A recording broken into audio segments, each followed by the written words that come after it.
கோவிலுக்கு வரக்கூடியவர்களுக்கு காண்டம் எதுக்கு விநியோகம் பண்றாங்க பொது வெளியில வச்சு திருநங்கைகள்? அதற்கான ஆவணங்கள் இருக்கு, போட்டோ எவிடன்ஸ் இருக்கு, அதை வாங்கினதுக்கான எவிடன்ஸ் இருக்கு. ஜெல் பேக்கெட்டோட கொடுத்துருக்காங்க. இதே விழுப்புரம்ல கூவாகம்ல நடந்தது. திருநங்கைனாலே பாலியல் தொழில் செய்யறதுக்கு தான் இருக்கணுமா? அவங்களா போய் கைப்பிடிச்சி யாரை இழுக்கிறது? எங்க உங்க தீர்ப்பு தண்டா கொடுக்குறது உங்க தீர்ப்பா? ரெட் லைட் ஏரியாவா இல்லை விழுப்புரமான்றதே தெரியாத அளவுக்கு அங்கே பல பாலியல் சீண்டல்களும் பல அத்துமீறல்களும் நடைபெற்றிருக்கு. இல்ல டிரான்ஸ்ஜெண்டர்னாலே நான் சொல்ல வரல. காவல்துறையினர் கூப்பிட்டு அவங்கள விசாரிச்சிருக்காங்க, அந்த பையனை வந்து அங்க அனுப்பியிருக்காங்க.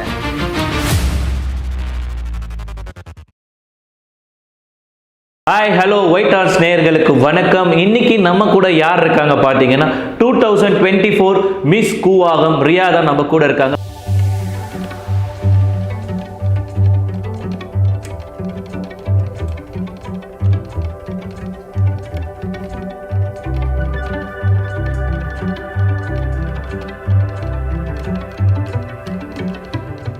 வணக்கம், எப்படி இருக்கீங்க? வணக்கம், நல்லா இருக்கேன். நீங்க நல்லா இருக்கீங்க? நல்லா இருக்கேன்.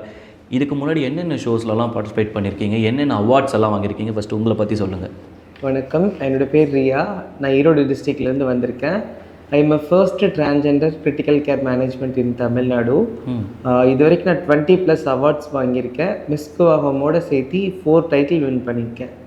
World record trans queen title winner first, international fashion ஷோட first runner up, miss Erode, இப்போ miss Koovagam title winner. Miss கூவாகம்ன்றது ஒரு கனவாகவே இருக்கும் எல்லா திருநங்கைகளுக்கும். அதில் இந்த வருஷம் 2024 மிஸ் கூவாகம் அவார்டு உங்களுக்கு தான் அப்படின்னு சொல்லும்போது எப்படி நீங்கள் ஃபீல் பண்ணி? ரொம்ப சந்தோஷமாகவும் இருக்குது, பெருமையாகவும் இருக்குது. ஈரோடு டிஸ்ட்ரிக்டில் மிஸ் கூவாகம் வந்து வின் பண்ணியிருக்காங்க, 3rd place வின் பண்ணியிருக்காங்க. இது வரைக்கும் 45 வருஷமாக மிஸ் கூவாகம் நடத்திட்டு இருக்காங்க. அதில் ஃபஸ்ட்டு டிரான்ஸ்ஜெண்டராக மிஸ் கூவாகம் டைட்டில் வின் பண்ணது ஈரோடு டிஸ்ட்ரிக்ட் சார்பாக அது நான் தான். எனக்கு ரொம்ப பெருமையாகவும் இருக்குது, சந்தோஷமாகவும் இருக்குது. என்னோடய மக்களுக்காக நான் அதை பண்ண விஷயத்தை. இது ஒரு பக்கம் இருக்கும் பொழுது கூவாகம்லேயே 2 விதமான ஸ்டேஜ் நடக்குது. ஒன்று வந்து மிஸ் கூவாகம், மிஸ் திருநங்கை. மிஸ் திருநங்கையிலையா நீங்கள் பார்ட்டிசிபேட் பண்ணல? ஆக்சுவலாக மிஸ் கூவாகம் வந்து 42 டிஸ்ட்ரிக்ட் அவங்க செயல்படுத்துகிற விஷயம். ஸோ அதனால் நான் அதில் நான் பார்ட்டிசிபேட் பண்ணியிருந்தேன். மிஸ் திருநங்கை பற்றி எனக்கு ஐடியா இல்லை. நான் இதுக்கு முன்னாடி அந்த ஷோஸ் வந்து நான் பார்த்துக்கிட்டதில்லை. மேபி நான் பார்த்துருந்தேன்னா அதில் நான் கலந்துருப்பேன்னு எனக்கு தெரியல. நீங்கள் மருத்துவத்துறையில் பல விஷயங்களை சாதிச்சிருக்கீங்க, அது மட்டும் இல்லாமல் பல பிரசவங்களை பார்த்தீங்கன்னு சொல்லிட்டு டைட்டில் வின் பண்ணும்பொழுது அதை பற்றி பேசினாங்க.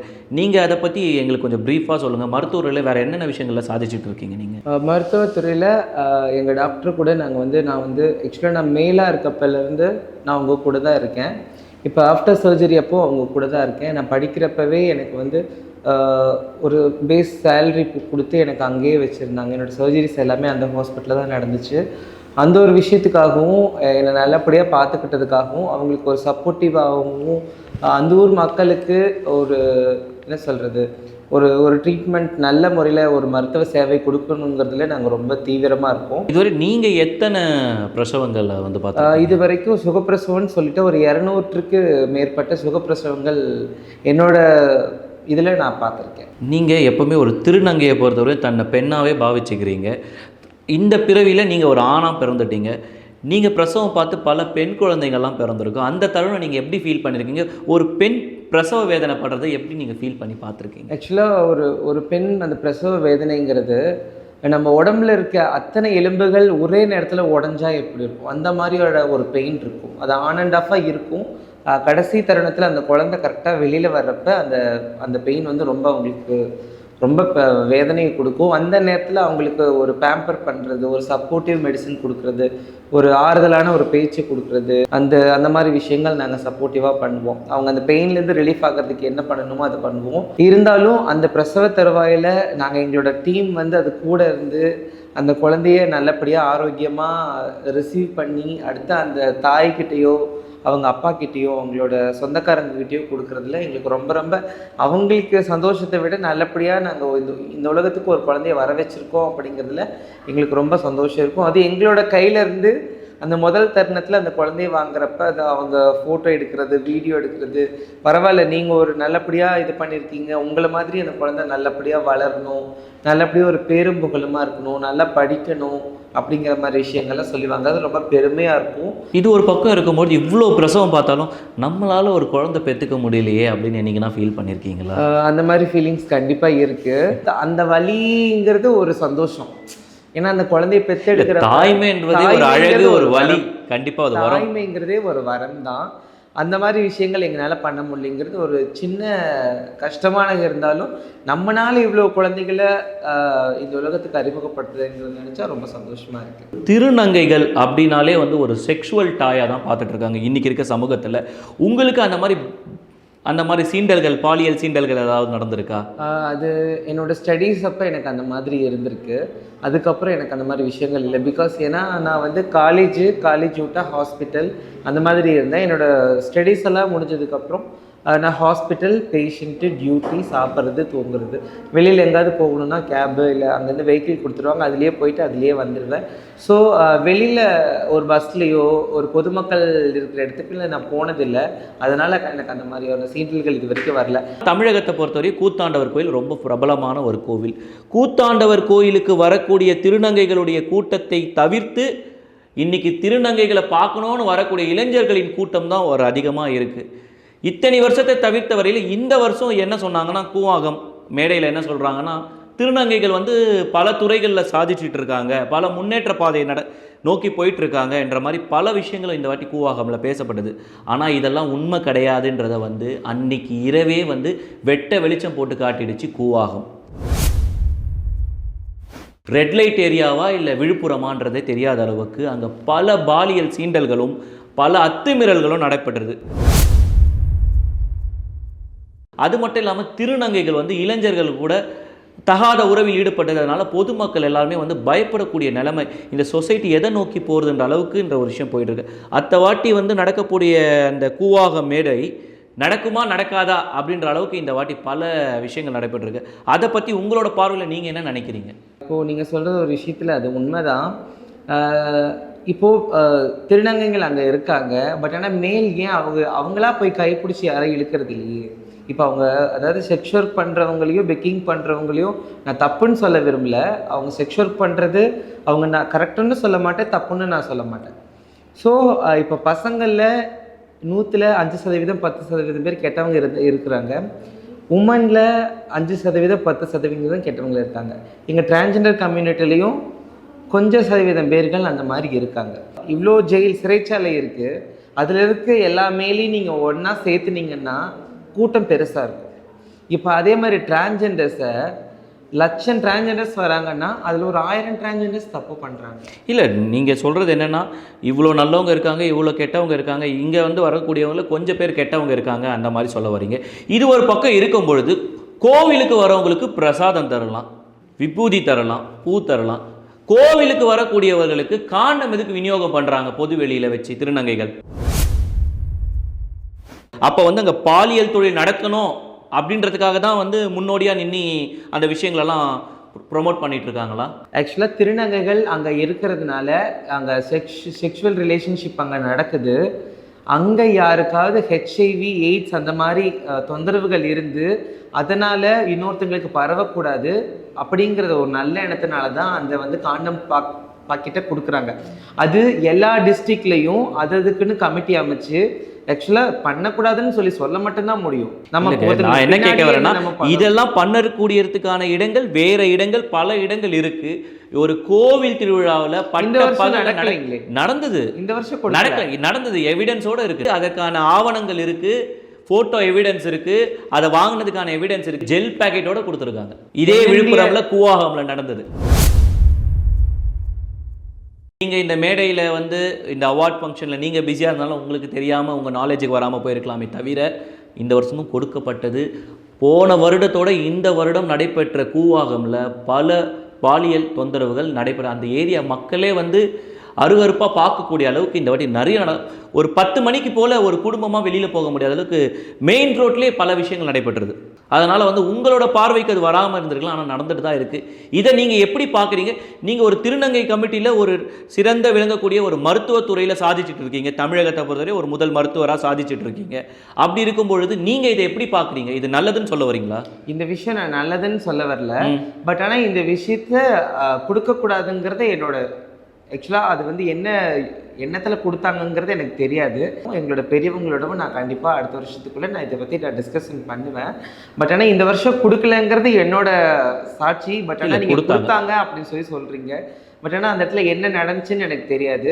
பட் ஆனால் நெக்ஸ்ட் இயர் வந்து கொடுக்கக்கூடாது அப்படிங்கிற மாதிரி நாங்கள் எங்கள் சொசைட்டியில் அதை பற்றி நாங்கள் பேசுகிறோம். பல துறையில் இன்னைக்கு வந்து பல திருநங்கைகள் சாதிட்டு இருக்காங்க. இது ஒரு பக்கம் இருக்கும்போது பல பேர் வந்து பாலியலுக்காக இந்த பைபாஸ் ரோட்டில் நிற்கிறாங்க. அந்த மாதிரி திருநங்கைகளுக்கெல்லாம் என்ன சொல்ல விரும்புறீங்க? ஆக்சுவலாக திருநங்கைனாலே பாலியல் தொழில் செய்கிறதுக்கு தான் இருக்கணுமா? என்னோட கேள்வி அது உங்ககிட்ட. திருநங்கைகளில் ஆக்சுவலாக படித்தவங்க நிறைய பேர் இருக்காங்க. படித்தவங்க ஒர்க்குக்கு போகிறாங்க. பட் ஆனால் அங்கே வந்து அவங்களுக்கு என்ன மாதிரியான பிரச்சனைகள் இருக்குன்னு நீங்கள் யாருமே கேட்டுக்க மாட்டேங்கிறீங்க. திருநங்கைகள் இது ஒரு பக்கம் இருக்கட்டும், ஏன் கேட்க மாட்டேன்னு சொல்கிறோம். ஒரு காலகட்டத்தில் உஸ்ஸு 9 அப்படின்னு சொல்லி உங்களை ஐடென்டிஃபை பண்ணாங்க. இது இருக்கக்கூடாதுன்னு சொல்லி தமிழக முன்னாள் முதல்வர் கலைஞர் அவர்கள் திருநங்கைகள் அப்படின்னு சொல்லி உங்களை கௌரவப்படுத்தி உங்களுக்காக ஒரு கௌரவமான விஷயங்கள் கொடுத்து உங்களுக்குன்னு தனிப்பட்ட அரசியல் சாசனமே மாற்றி எழுதப்பட்டது. இது எல்லாமே உங்களுக்கு தெரியும். இது இருக்கும்போது இன்னைக்கு திருநங்கைகளுக்கு வாரியம் அமைச்சு அவங்களோட குறைகள் தீர்க்கப்படுது. பல திருநங்கைகளுக்கு வந்து வீடு வழங்கப்படுது. இவ்வளோ விஷயங்கள் இருக்கும் பொழுது திருநங்கைகள் பல தொழில் செஞ்சு ஒரு வீட்டில் போய் ஒரு வேலை செஞ்சு கூட சம்பாதிக்கலாமே. இதனால பாலியல் தொழில் தான் செய்யணுமா திருநங்கைனாவே சமூகத்தில் இப்படிதான் எல்லாருமே திணிச்சிட்டாங்க. யாரும் திணிக்கலே. இன்னும் ஒரு 6 மாதத்துக்கு முன்னாடி உங்கள் ஈரோட்லேயே நடந்த விஷயம். ஒரு பையனை எடுத்துகிட்டு போயிட்டு திருநங்கையாக மாற்றினாங்க அப்படின்னு சொல்லி ஒரு பெரிய கேஸ் ஆச்சு தெரியுமா உங்களுக்கு? ஒரு குடும்பம் போய் போலீஸ் கிட்ட போய் கம்ப்ளைண்ட் கொடுக்குறாங்க. என்ன சொல்கிறாங்கன்னா, என்னோட பையனை வந்து திருநங்கைகள்லாம் ஒன்றா சேர்ந்து கடத்திட்டு போய் அவனை திருநங்கையாக மாற்றுறதுக்காக அவனை அடைச்சி வச்சுருக்காங்க அப்படின்னு சொல்லிட்டு அப்புறம் போலீஸ் அவங்க மேலே நடவடிக்கை எடுத்து அந்த பையனை மீட்டு அந்த பேரண்ட்ஸ் கிட்ட ஒப்படைச்சாங்க.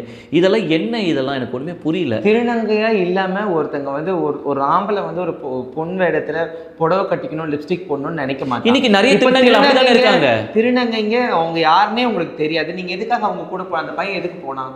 இல்லை, எதுக்கு போனான்றது எனக்கு தெரியலங்க.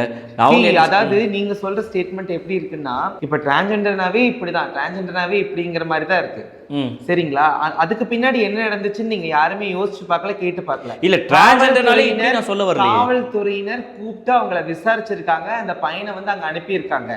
காவல்துறையினர் எதுக்காக அனுப்பியிருக்காங்கன்னா 18 வயசுக்கு கம்மியான இருந்ததுனால மேபி அனுப்பியிருக்கலாம். எனக்கு அதை பத்தின முழு விவரங்கள் தெரியாது. இதே நீங்க உங்களோட டிஸ்ட்ரிக்ட்ல நடந்த இன்னொரு விஷயம், கடையில காசு கேட்டு போய் ஒரு இளைஞர் காசு கொடுக்கலன்னு சொல்லிட்டு அவனை நடு ரோட்ல துரத்தி அடிச்சாங்க திருநங்கைகள். அது தவறான செயல் தான், அது கண்டிக்கக்கூடிய செயல் தான், நான் இல்லைன்னு சொல்லல. 100 பேர்ல யாராவது ஒருத்தங்க கெட்டவங்க இருக்கதான் செய்வாங்க.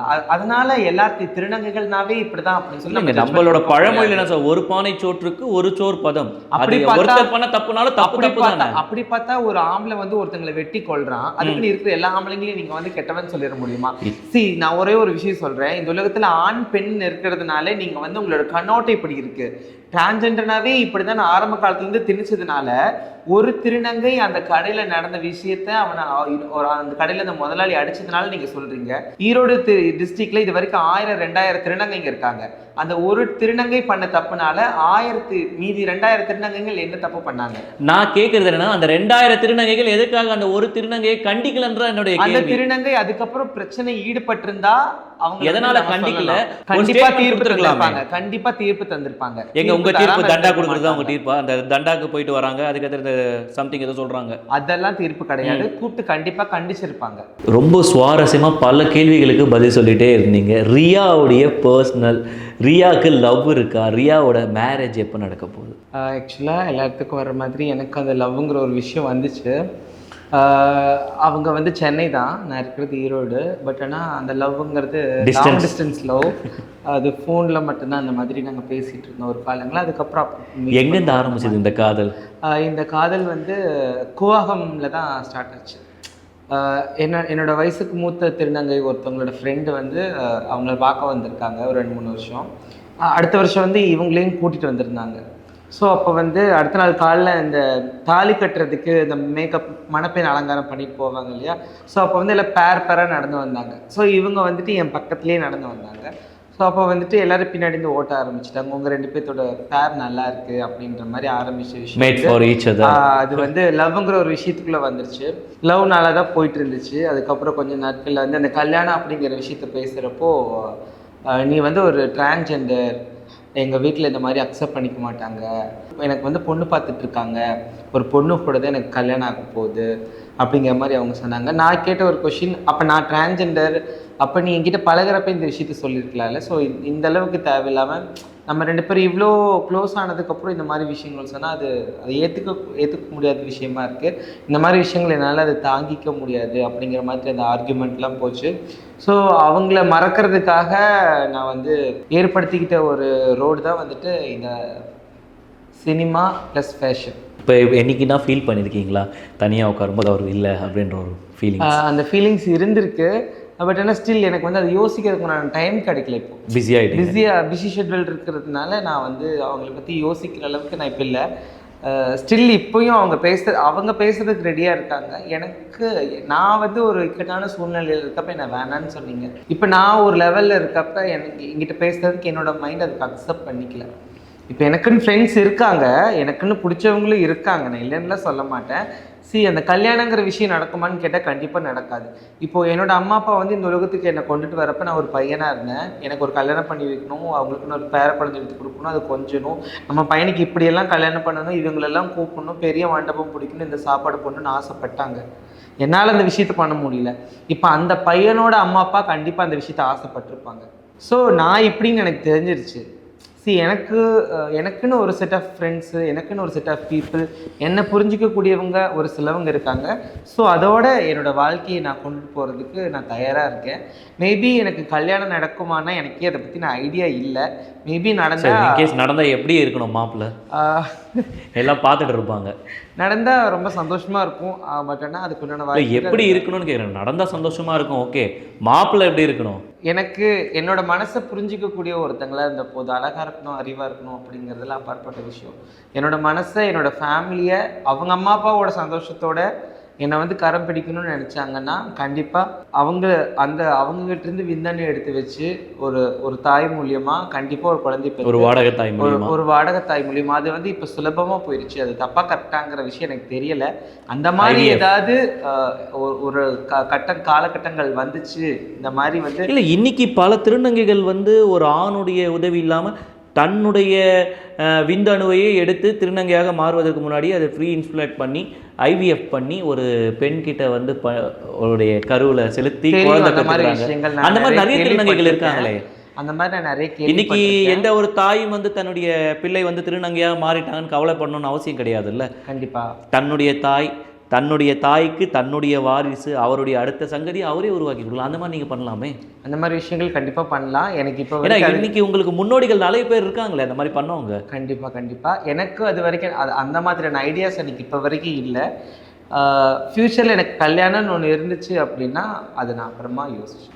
இது ஒரு பக்கம் இருக்கும் பொழுது திருநங்கைகள், உங்களுக்கு மூத்தவர்கள், இன்னைக்கு குருவாக இருக்கக்கூடியவர்கள் பலரும் பாதிக்கப்பட்டு உடைந்த ஒரு இடம் தான் காதல்ன்ற ஒரு வார்த்தையை பயன்படுத்தி பல திருநங்கைகளுடைய வாழ்க்கை மரணத்தில் முடிஞ்சிருக்கு. அதை நீங்கள் எப்படி பார்க்குறீங்க?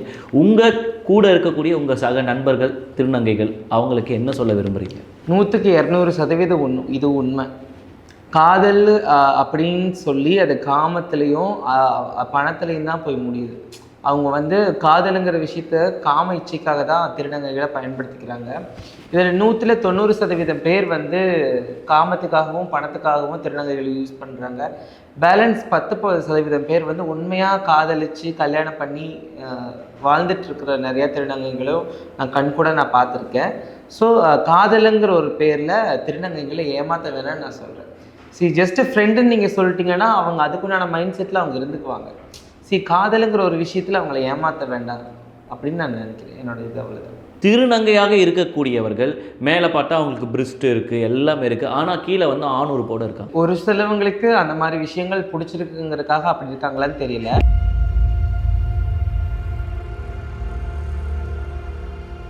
அது அதனால் பாதிக்கப்பட்டது ஒரு பெண்ணுடைய வாழ்க்கை. ஒரு குழந்தை, அந்த குழந்தை வந்து தன்னுடைய அப்பாவை வந்து அப்பான்னு கூப்பிடணுமா இல்லை அம்மானு கூப்பிடணுமா?